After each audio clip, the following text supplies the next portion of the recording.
Lorry operators nationwide wants the Road Transport Department for more time to install the Sirim reflective sticker before enforcement is carried out. A new ruling by the department, which came into effect on January 1st for commercial vehicles weighing 3,500 kilograms and above, are required to install the Sirim-approved stickers on the rear of the vehicles.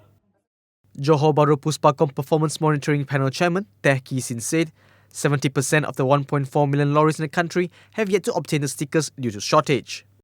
Kita cadangkan untuk dilambatkan 1 tahun supaya kita punya stok, pembekalan stok kita dah stabil dan begitu juga kita punya kualiti sudah komplit.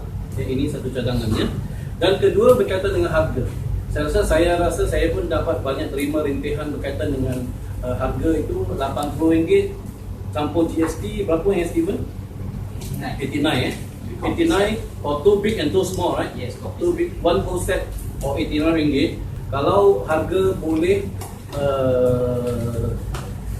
apa yang kata lebih reasonable lah, mungkin dalam lingkungan 40 hingga RM50. I tak tahu setuju tak pihak association.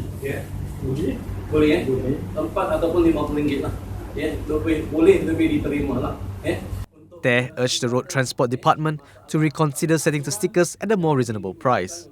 He added it is a hassle for many lorry operators as the stickers could not be purchased in bulk, only one at a time from the sticker counter in Puspakom inspection centres. Meanwhile, Johor Bahru Puspakom branch manager Abdul Ghani Tasimin said the ruling will only be implemented on express and city buses on July 1st.